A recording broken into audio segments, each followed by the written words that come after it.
सिद्धिभ्यां ओम नमः सिद्धिभ्यां।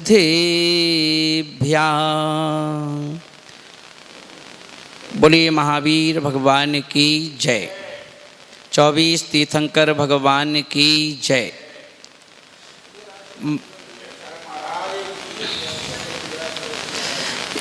एक भक्त ने मुझसे पूछा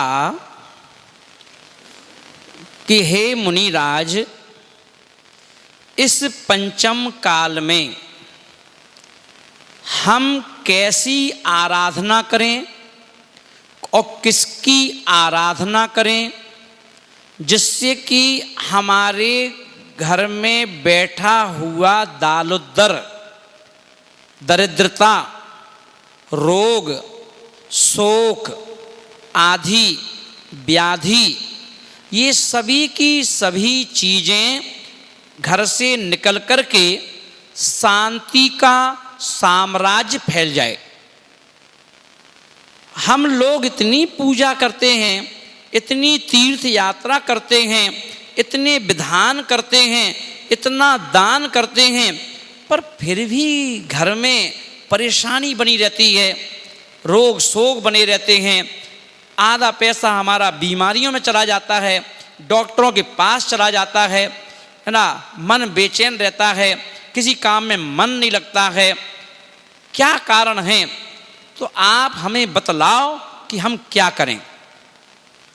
तो मैंने कहा कि भाई तुम बहुत भोले प्राणी हो, तुम्हें स्वाध्याय की कमी है, ज्ञान की कमी होने के कारण से हमें ये विवेक नहीं है कि हमें क्या करना चाहिए और क्या नहीं करना चाहिए। इसीलिए ये परेशानियां हमारे यहाँ पर हो जाती हैं। क्योंकि अपन देखेंगे जैसे खाने में सुबह के टाइम में दही का काम कहा गया कि दही खाओ, लस्सी पियो, फल खाओ, जूस पियो, ये सुबह का टाइम है। और दूध के लिए कह दिया है कि शाम को दूध पी के सो, चाहे हल्दी का पीना हो, चाहे सिंपल दूध पीना हो, वो शाम को पियो तो फायदा करेगा। ऐसे ही हमारे भगवान महावीर स्वामी ने 2 प्रकार के तीर्थों की चर्चा की कि 2 प्रकार के तीर्थ होते हैं।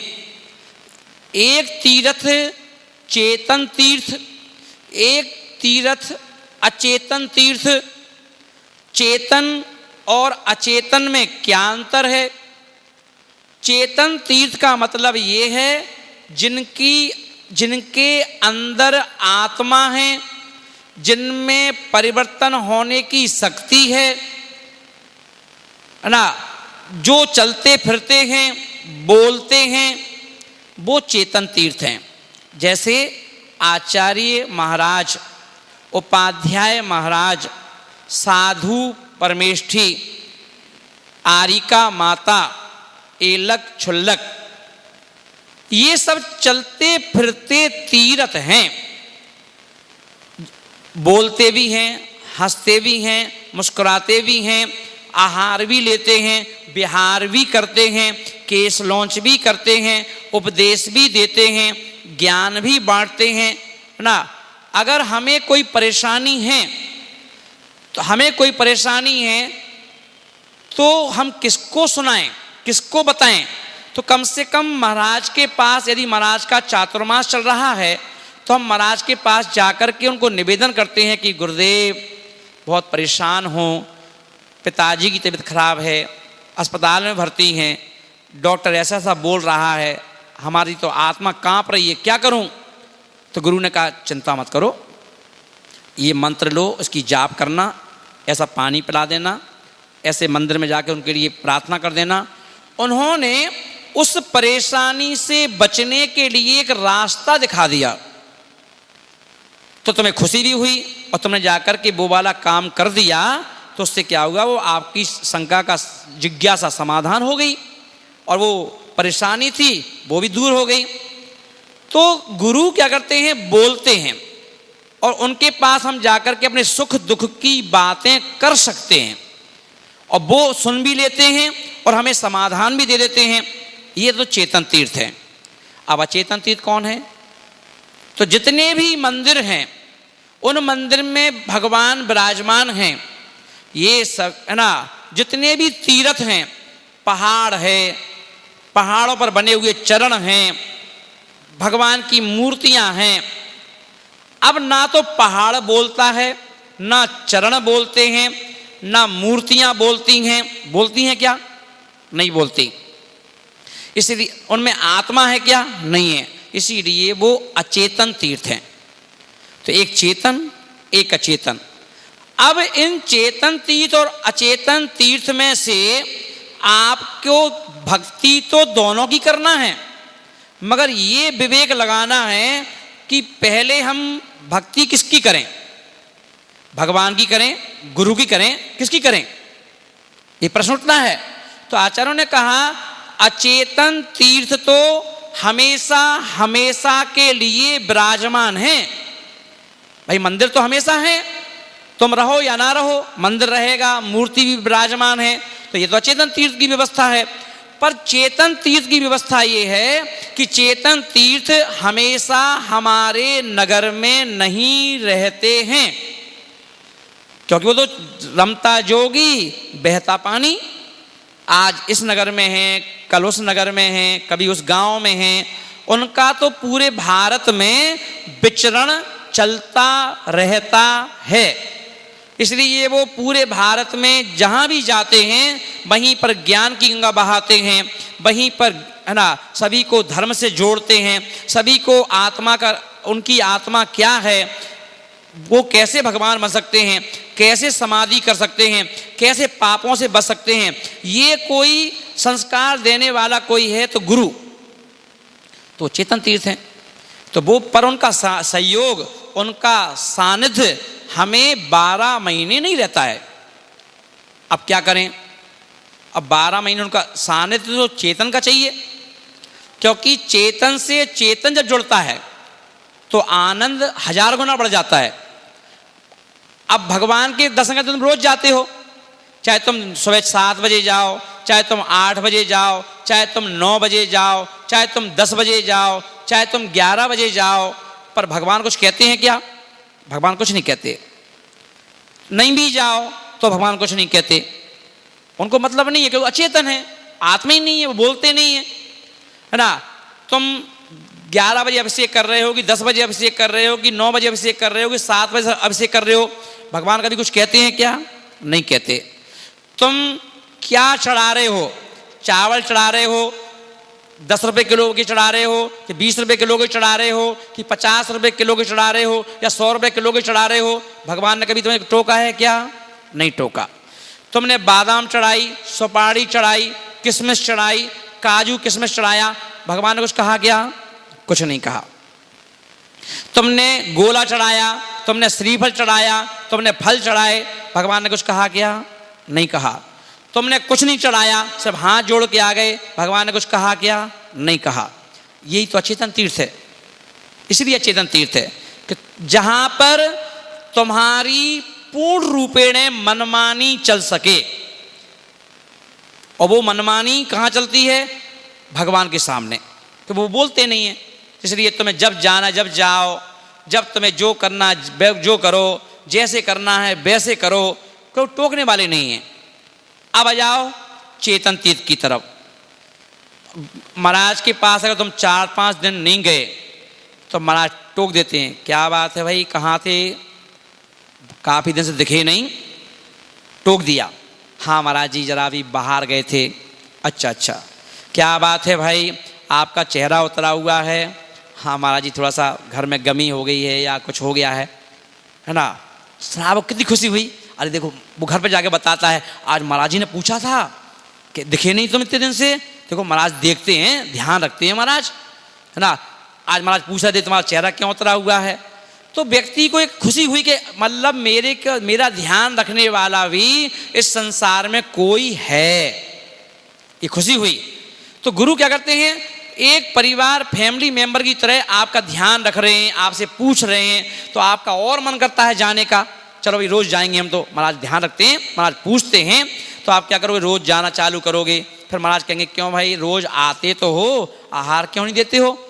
अब दूंगा महाराज आहार, क्योंकि आपने कहा है देंगे। अब हम आहार देना चालू कर दिया। क्यों भाई पूजा क्यों नहीं करते हो? पूजा करना चालू कर दी। अभिषेक क्यों नहीं करते हो? अभिषेक करना चालू कर दिया।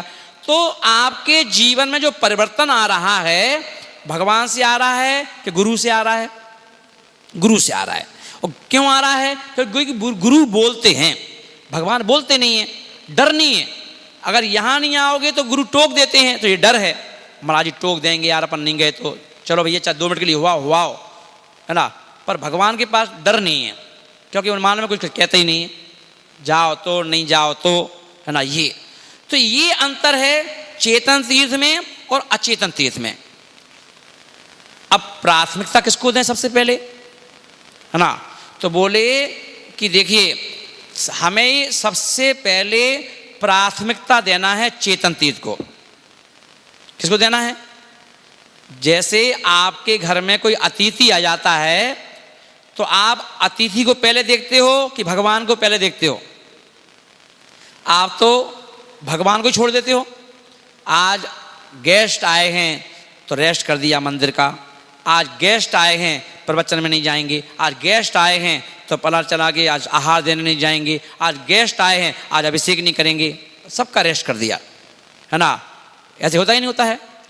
तो बताओ क्यों? क्योंकि जो गेस्ट है वो बोलने वाला है, रूठने वाला है, खुश होने वाला है ना। तो इसलिए भगवान रूठेंगे नहीं, भगवान कुछ कहेंगे नहीं, इसलिए क्या करो नहीं भी जाएंगे 2 दिन के लिए तो कोई दिक्कत नहीं, है ना। पर जो अतिथि आया है और हमने इसको नहीं पूछा, इसको चाय बना के नहीं दी, इसको नाश्ता बना के नहीं दिया, इसको भोजन बना के नहीं दिया, तो ये सब में जाके कहेगा हम उनके घर में गए थे, उन्होंने हमारा ध्यान नहीं रखा, और रूठ जाएगा, रिश्ते खतरे में पड़ जाएंगे। इसलिए भाई भगवान से क्षमा मांग लेंगे, पर इनको पहले देख लो। तो चेतन तीर्थ का इतना प्रभाव पड़ता नहीं पड़ता है ना। आचार्यों ने कहा कि मंदिर कब जरूरी, सबसे ज्यादा जरूरी मंदिर कब है? गुरु नहीं है। अब नगर में ना चतुर्मास हो रहा है, ना कोई महाराज हैं, तो हमारा एक सहारा तो है, कम से कम एक ठिया तो है, मंदिर चले जाओ। दिन भर तो घर में घुसे ही रहना है, चलो मंदिर ही चलो भैया। अब मंदिर गए तो कम से कम आधा घंटा, 1 घंटा, पौन घंटा, 10 मिनट, 15 मिनट जो भी है बैठ के तो आ गए, घर से निकल तो गए बाहर, हैं, दर्शन कर आए, भगवान की जाप कर आए, 4 सहेलियों से मिल आए। घर में घुसे नहीं तो टेंशन में घुस रहे थे, टेंशन में बन रहे थे। तो ये जब कोई नहीं है तो प्रभु एक तेरा सहारा है। वहाँ घूम के आ गए, कहाँ जा रही मम्मी? मंदिर जा रहे, सबका सब शांत हो जाएंगे। अच्छा मंदिर जा रहे, ठीक है ना। तो मंदिर, ये मंदिर का प्रभाव है। पर वहाँ भगवान, तुम 1 घंटे बैठो चाहे 10 घंटा बैठो, भगवान तुमसे एक शब्द नहीं बोलेंगे, ना अच्छा ना बुरा। तुम गलत क्रिया भी कर दो तो भगवान कुछ नहीं कहेंगे, तुम मंदिर में चिल्लाओ तो भगवान कुछ नहीं कहेंगे, तुम मुस्कुराओ तो भगवान कुछ नहीं कहेंगे, तुम पूजा करो, तुम जोर से चिल्ला के पूजा करो, चाहे तुम धीरे से पूजा करो, भगवान ना हंसेंगे, ना मुंह बनाएंगे, ना कुछ कहेंगे, नहीं कहेंगे ना। तो ये मंदिर का प्रभाव है। और एक गुरु का प्रभाव है। एक महाराज के पास जाओगे, अगर वहाँ तुम महाराज मान लो प्रवचन कर रहे हैं और तुम जो चिल्लाओ, तो महाराज कहेंगे एक शांत, क्यों चिल्ला रहे हो, इधर प्रवचन चल रहे हैं।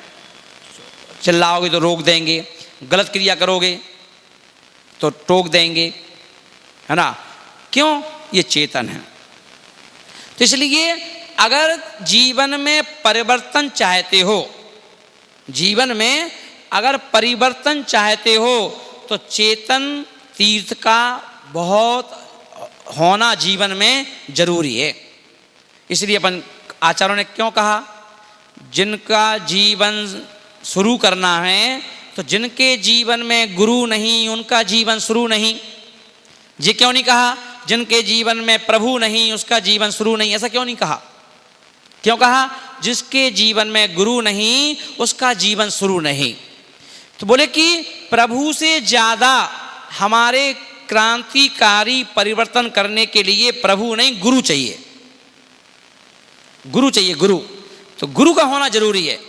तो इसलिए अब अपन देखें भाई, चलो ये तो बात समझ में आ गई कि गुरु चाहिए, अब हम परेशान क्यों हैं ये बताओ। मेन चीज तो परेशान क्यों हैं? तो परेशान इसलिए हैं कि अगर मान लो कईयों बार अपन देखें कि व्यक्ति अपने नगर को छोड़ करके 500 किलोमीटर 1000 किलोमीटर दूर गाड़ी से जा करके तीर्थ यात्रा करके आ जाता है, पर नगर में कोई महाराज विराजमान हो तो उनके दर्शन करने के लिए नहीं जाता। अब कोई उनसे पूछे तुमने फलाने महाराज का चतुर्मास हो रहा है, तुम दर्शन करने गए थे क्या? अरे यार 2 महीने हो गए, मैं तो जा ही नहीं पाया। बंबई हुआया, दिल्ली हुआया, फलानी जगह हुआया, पर महाराज के पास नहीं जा पाया। बोले क्यों? टाइम ही नहीं मिला यार, ऐसा कोई सहयोगी नहीं बैठा, टाइम ही नहीं मिला, है ना। सुबह से कैसे शाम टाइम निकल जाता है, शाम तक पता नहीं चलता, जा ही नहीं पाया महाराज के पास, है ना। क्योंकि वो सुबह सुबह रोज मंदिर जाना पड़ता है, सुबह सुबह रोज मंदिर जाना पड़ता है, तो 1 घंटा वहां लग जाता है। अब इससे करना है, पूजा करना है। तो तू बता, चेतन के होते हुए तू अचेतन की पूजा तो कर रहा है, पर तुझे 1 घंटा जो रोज भगवान की पूजा अभिषेक करता है उसमें से तुझे आधा घंटा कम कर देना चाहिए। आज चतुर्मास हो रहा है तो भगवान से ये कहोगे, हे प्रभु आपकी लीला कि अभी तक तो हम आपकी मूर्ति की पूजा करते थे, पर आज तो आप फलाने महाराज का रूप रख के नगर में आ गए, तो अब मैं 1 घंटा जो मेरा है अब उसमें से आधा घंटा आपको दूंगा और आधा घंटा गुरुदेव को दूंगा, महाराज को दूंगा, है ना। क्योंकि आप बोलते नहीं हैं, वो बोलते हैं, सुनूं तो वो क्या कहना चाहते हैं, क्या बोलते हैं, मैं कहाँ गलत हूँ, मैं आपकी भक्ति कहीं गलत तो नहीं कर रहा हूँ, आपकी पूजा गलत तो नहीं कर रहा हूँ। तो मैं ये सीखने जाऊँगा गुरु के पास और फिर उनसे सीख के आके तुम्हारी भक्ति और अच्छे से करूँगा। इसलिए गुरु के पास जाना भी जरूरी है उनको। अब गुरुदेव हमारे नगर में आए हैं, अगर गुरुदेव को हम आहार नहीं देंगे तो कौन आहार देगा बताओ? गुरुदेव के साथ विहार करना है, अगर उनका विहार हम नहीं करवाएंगे तो कौन करवाएगा? अजय करवाएंगे क्या? तो मेरे कर्तव्य हैं उनके प्रति भी। तो जैसे अतिथि घर में कोई मेहमान आते हैं तो उनके प्रति जो हमारे कर्तव्य हैं, ऐसे ही कर्तव्य समाज में रहने वाले प्रत्येक परिवार के, और परिवार में जितने फैमिली मेंबर हैं सबके, उन सबके ये कर्तव्य हैं कि हम गुरु की भक्ति करें।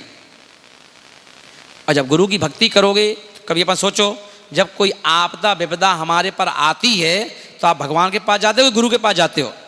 फिर हम गुरु के पास जाते हैं। दुख में सुमिरन हम करें, सुख में करे ना कोई, जो सुख में सुमिरन करे तो दुख काहे को होई। तो प्रभु की भक्ति पूजा करने वाला क्या बीमार नहीं हो रहा है, क्या मर नहीं रहा है क्या, या उसको कोरोना नहीं हो रहा है क्या? सबको हो रहा है। मगर गुरु के पास बैठ जाओ तुम 24 घंटे तो कोरोना फोरोना कुछ नहीं होगा, कोई बीमारी नहीं होगी, क्योंकि गुरु का आशीर्वाद तुम्हें लगातार मिल रहा है। बैठो उनके पास, जाओ उनके पास, करो सेवा उनकी, करो भैयावत्ती उनकी, है ना। तो ये चेतन तीर्थ का प्रभाव है। तो इसलिए महानुभाव कहने का अर्थ यह है कि हमें, है ना, गुरु भक्ति हमारे अंदर कूट कूट करके भरी होना चाहिए। भरत चक्रवर्ती, जो भरत चक्रवर्ती थे, है ना, आदिनाथ के पुत्र, अगर वो चाहते तो अपने, उनके पिताजी थे, भगवान थे, वो चाहते तो किसी के पास नहीं जाते, क्या जरूरत थी? घर के पिताजी तीर्थंकर रोज समोषण में जाते ही थे, वो रोज प्रश्न पूछते ही थे, तो उन्हें क्या जरूरत थी किसी महाराज के पास जाने की? मगर कितना बड़ा उदाहरण दिया उन्होंने कि भले ही पिताजी भगवान हो, तीर्थंकर हो, पर मैं प्रतिदिन मुनि राजों को आहार देने के बाद ही आहार भोजन करूंगा। इतने चक्रवर्ती, बताओ, इतने बड़े चक्रवर्ती तीर्थंकर के पुत्र होकर के भी, और भगवान की मौजूदगी होने पर भी, है ना, बताओ, वो मुनि महाराजों को आहार दे के आहार करते थे, है ना, इतने नियम धर्म के साथ रहते थे, सब कुछ था। तो ये गुरु भक्ति, तो जिसके जीवन में गुरु आ जाते हैं उस दिन से उन्हीं का जीवन शुरू होता है और बाकी के जीवन सो जाता है, खत्म हो जाता है। तो इसलिए चेतन तीर्थ हमारे जीवन में अगर हैं तो हमारा कल्याण की शुरुआत है। क्योंकि देखो, हम लोगों को किसने गुरु बनाया? महाराज किसने बनाया हम लोगों को? इतने सारे मंदिर थे और मंदिरों में भगवान हैं, तो भगवान ने खुद ही मना कर दिया कि अपने हाथ से दीक्षा मत लेना। तो हमने कहा भगवान आपसे ले ले मंदिर में। बोले नहीं, मैं तो दे नहीं सकता, मैं तो बैठा हूं ऐसे, तो मैं भी नहीं दूंगा। तो फिर किससे लूं? जो चेतन तीर्थ हो उनसे ले लेना। किससे कहा? तो जितनी भी दीक्षाएं होती हैं, है ना, इतने बड़े, चाहे शिखर जी में हो, चाहे गिरनार जी में हो, चाहे कुंडलपुर में हो, चाहे कहीं भी हो, जहां के भगवान फेमस हैं, तो वो भगवान दीक्षा क्यों नहीं देते? दीक्षा कौन देता है? गुरु। चाहे भले तीर्थ हो रही हो, गुरु ही दीक्षा देंगे। देते हैं। किसी भी जगह पंचकल्याणक हो, कहीं भी पंचकल्याणक हो, किसी भी क्षेत्र में, किसी भी मंदिर में, तो ये बताओ, मंदिर में जो जितनी मूर्तियां बननी है, मूर्ति भगवान बननी है, तो उनको जो इतने बड़े बड़े भगवान जब विराजमान है पहले से, तो वो भगवान बना देना। फिर भगवान को भगवान बनाएंगे तो और अच्छा बात है। पर भगवान को भगवान, एक भगवान दूसरे को भगवान नहीं बनाते। कौन बनाता है? भगवान गुरु। पंचकल्याणक होगा, मुनिराज, आचार्य, उपाध्याय, साधु, जो भी जिसके सानिध्य में होगा, वो मुनिराज उस मूर्ति को सूर्य मंत्र देते हैं। बिना गुरु के सूर्य मंत्र दिए बिना जब एक मूर्ति भगवान नहीं बन सकती है, तो सोचो, बिना तुम्हारे जीवन में किसी चेतन महाराज के आए बिना तुम्हारा कल्याण कैसे हो सकता है? हो सकता है क्या? नहीं हो सकता। पर यही तुम्हारी अज्ञानता है, तुमने सूत्र को समझा नहीं और तुम भगवान की पूजा में लगे रहे। हे भगवान, 2 घंटे हम भगवान को दे रहे हैं, 3 घंटे भगवान को दे रहे हैं, पूजा कर रहे हैं, उनकी अभिषेक कर रहे हैं, पर महाराज के पास नहीं। पर महाराज के पास ना जाने का टाइम है, ना महाराज को आहार देने का टाइम है, ना महाराज के पास सेवा भैयावती करने का टाइम है, ना महाराज के आहार की चिंता, ना बिहार की चिंता, ना कोई चिंता। और फिर क्या कह रहे हो? भगवान सुनता नहीं है, मैं बहुत परेशान हूं, बहुत परेशान हूं। तो चेतन तीर्थ के पास जाओ। देखिए, अगर बीमारी कोरोना हो जाए किसी व्यक्ति को, या हो गया, तो बताओ कौन व्यक्ति कोरोना की बीमारी में मंदिर में गया भगवान के पास कि भगवान हमने तुम्हारा रोज अभिषेक किया है, ठीक करो? जाना पड़ा डॉक्टर के पास, क्योंकि डॉक्टर चेतन है। वो चेतन डॉक्टर आपको इंजेक्शन लगाएगा, काढ़ा देगा, जो भी दे, पर वो ही करेगा ठीक। आप मंदिर क्यों नहीं गए? मंदिर चले जाते, है ना, कहते भगवान से बहुत चमत्कारी हो, बहुत तुम्हारा नाम है, हे कुंडलपुर वाले बाबा तुम ठीक कर दो, शिखर जी वाले बाबा तुम ठीक कर दो, गिरनार जी वाले बाबा तुम ठीक कर दो, हस्तनापुर वाले बाबा तुम ठीक कर दो, है ना, कर दो, नसिया जी वाले बाबा तुम ठीक कर दो।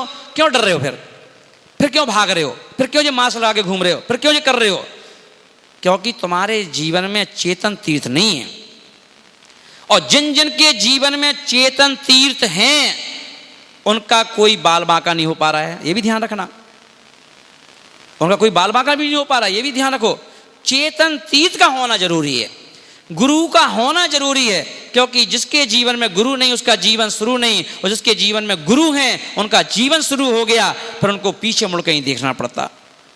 उनकी गाड़ी दौड़ती है और जाकर सीधी अपने प्लेटफॉर्म पर पहुंच करके ही दम लेती है। ये गुरु का प्रभाव है। तो इसलिए हमारे जीवन में गुरु का एक प्रमुख स्थान होना चाहिए, मुनिराज का प्रमुख स्थान होना चाहिए। अगर कोई नगर में मुनिराज हैं, तो आप ये सोच लो कि हमारे घर में ही कोई मुनिराज आ गए। ये मत सोचो कि चंपा बाग में आए। क्या सोचो? तो क्या सोचो? ये सोचो कि ये हमारे घर में आ गए। ये मत सोचो चंपा बाग में तो चंपा बाग वालों की जिम्मेदारी होगी। क्यों जिम्मेदारी होगी उनकी? क्या महाराज तुम्हारे नहीं है? क्या महाराज तुम्हारे नहीं कहलाते ना? हर जितने जैन परिवार हैं, सारे जैन परिवारों को खुश हो जाते हैं कि एक अतिथि और आ गया हमारे घर में। अभी हम लोग 4 लोग थे तो अब 7 हो गए, अभी हम लोग 7 लोग थे तो 3 आ गए, 10 हो गए, है ना। ये अगर ये विचार तुम्हारे अंदर है, ये भावना तुम्हारे अंदर है, तो मैं गारंटी लेता हूं बेहर सागर जी महाराज कि आपने धर्म को सही रूप से समझ लिया है। और यदि ये भावना आपके अंदर नहीं है, देखने वाला देख रहा होगा, आहार देने वाला आहार दे रहा होगा, है ना पूजा करने वाला ना ब्याह करवाने वाला ब्याह करवा रहा होगा, हो रही सब व्यवस्था हो रही होगी अपने आप। तो भगवान कहते हैं कि तेरी व्यवस्था भी हो रही होगी, हमें क्या करना, फिर तू क्यों रोता है, फिर तू क्यों कुछ कहता है कि भगवान सुन नहीं रहे हमारी। नियम है टिट फॉर टैट, आप जैसा आप करोगे वैसा आपके साथ होगा, जैसा आप दोगे वैसा आपके साथ आपको मिलेगा, है ना। तो चेतन तीर्थ को पहले ध्यान दो। कबीरदास जी ने कहा है कि जिंदा न दीनी गा करे मरे गंग ले जाए। बोले अब जिंदा व्यक्ति थे, जिंदा पिताजी थे, जिंदा माता थी, तो उनको रोटी नहीं दी, नाश्ता नहीं दिया, चाय नहीं दी, खाने पीने को नहीं दिया। और जब मर गए तो पब्लिक को दिखाने के लिए मटकी लेकर कहाँ जा रहे, गंगा जा रहे, इलाहाबाद जा रहे। तो मरने के बाद इलाहाबाद ले जा रहे हो, ऐसे जिंदा में ले जाते तो पिताजी कितनी दुआएं देते। जिंदा में पिताजी को पानी नहीं दिया, जिंदा में पिताजी को पूछा नहीं, जिंदा में उनसे मतलब नहीं रखा, और मरने के बाद उनके नाम से स्कूल, मरने के बाद उनके नाम से कॉलेज, मरने के बाद उनके नाम से भंडारा। अरे तुम उनके नाम से 50 लोगों को खिला रहे हो, उनके नाम से 1000 लोगों को खिला रहे हो, और खिलाना ही था तो पहले उन पिताजी को ही खिला देते अच्छे से। बताओ, उन पिताजी को अगर खिलाते, माँ को खिलाते, तो वो पूरी माँ अंतिम सांस तक भगवान से लड़ती रहती और यही कहती हमारे बच्चे को सुखी रखना, हमारे बच्चे को सुखी रखना, कि हमारे बच्चे ने सारा जीवन हमारी सेवा में लगा दिया। खाली एक श्रवण कुमार नहीं था, क्योंकि दुनिया में श्रवण कुमारों की कमी है, इसलिए हम एक श्रवण कुमार की चर्चा करते हैं कि एक श्रवण कुमार ऐसा था जो कावड़ पे भगवान को बिठा, अपने माता पिता को बिठा करके चारों धाम की यात्रा करवाई थी। क्या उसी के अंदर ये भावना थी? दुनिया में और किसी का भावना नहीं है। अगर ऐसी भावना सबके अंदर हो जाए तो दुनिया में सबकी फोटो छप जाए कि ये भी श्रवण कुमार है, ये भी श्रवण कुमार है, ये भी श्रवण कुमार है, ये भी श्रवण कुमार है, या तुम भी कह सकते हो हम भी श्रवण कुमार हैं, है ना। पर तुम्हारे अंदर वो भावना नहीं है। तुम लोग जिंदा लोगों को नहीं पूछते हो, तुम लोग पूछते हो जो दुनिया से चले गए।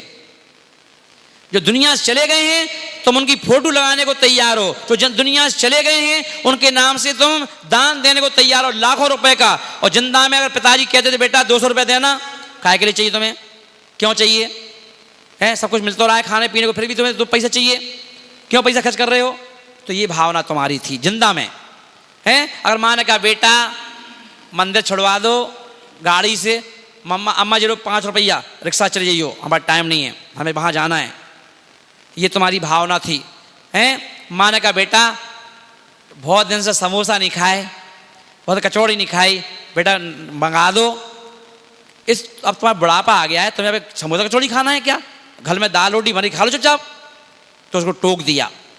अपने बच्चों को, छोटे छोटे बच्चे हैं उनको समोसा खिला रहे हो, ला ला करके कचौड़ी खिला रहे हो, बर्फी खिला रहे हो, रसगुल्ले खिला रहे हो, और बूढ़े माँ बाप शकल देख रहे हैं, छुपा के ले जा रहे हो उनसे, अपने कमरे में ले जा रहे हो, वहाँ खिला रहे हो।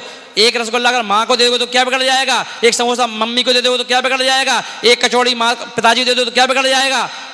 क्या वो माता पिता देख नहीं रहे? उनके पास आंखें नहीं है क्या? वो सब देख रहे हैं। देखो चुपचाप से ले गए बच्चे ऊपर अपने कमरे में, माँ बच्चों को खिला दिया, या बच्चे को रसगुल्ला दिया तो बच्चा रसगुल्ला लेके माँ के पास आ गया, दादी के पास। देखो दादी आपको रसगुल्ला नहीं खाना, देखो हम तो रसगुल्ला खा रहे हैं। अब माँ क्या सोच रही है दादी कि खा तो भैया मुझे मिल जाता तो मैं भी खाती, पर तेरे बाप ने मुझे तो दी नहीं, तेरे को दे दी, तू खा ले भैया, और क्या है। मन में कुट रही है माँ, मन में पछता रही है माँ, मन में अपने आप को कोस रही है माँ कि मैंने ऐसे कौन से कर्म किए हैं कि जो मेरे बच्चे मेरे साथ ऐसा कर रहे हैं। और वही माँ के मरते ही कैसे वो माँ और पिताजी महान हो गए। मरने के बाद तुरंत कह रहे हो मेरी मम्मी ऐसी थी, मेरे पापा ऐसे थे, मुझे छोड़ के चले गए। क्या करते? जिंदा रहते तेरी दुत्कार देखते, तेरा अनदेखापन देखते, भूखे मरते हैं, मर गए तो महान बन गए। फोटो लगाओ, श्राद्ध करो, मंगाओ 2 बोरा गेहूं आटा, 1 बोरा चावल, रसगुल्ले बनाओ, बर्फी बनाओ, और पूरी समाज को बुलाओ, भंडारा देंगे मम्मी पापा के नाम से। और कह रहे हो कि एक थाली लगा के मम्मी पापा की फोटो के सामने रख दो।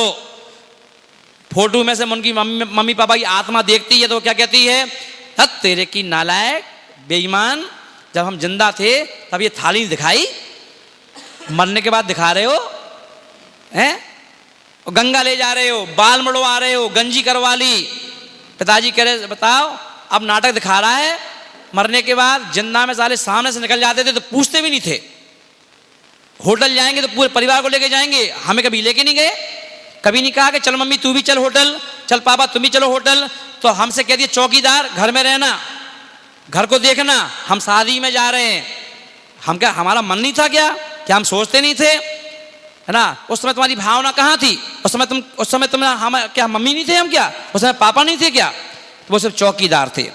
आप घर देखो, और अगर घर में सब बाहर जाएंगे घूमने, होटल जाना है, डिस्को में जाना है, महाराजों के पास जाना है, तीर्थ पे जाना है, मम्मी पापा घर पे हैं, वो घर देखेंगे, चौकीदार हैं। बच्चों को घुमाने के लिए, कुत्तों को घुमाने के लिए मम्मी पापा हैं। जाओ चाय पी लो और जाओ कुत्ता को घुमा ले आओ, ले बच्चे को घुमा ले आओ। तुमने क्या समझ रखा था मम्मी पापा को? चेतन तीर्थ की इतनी अनदेखी, इसीलिए आप सुखी कैसे रह सकते हो? इसलिए भगवान आपसे खुश कैसे हो सकता है? इसलिए आपसे गुरु कैसे खुश कैसे हो सकते हैं? इसीलिए आपको इतना सब करने के बाद भी आपके घर में रोग शोक आदि व्याधि सब कुछ है, और फिर आप इसलिए चिल्लाते हो हे भगवान कौन से कर्मों की सजा दे रहे हो, क्यों परेशान कर रहे हो, हे भगवान सुनते क्यों नहीं हो? भगवान कहते भक्त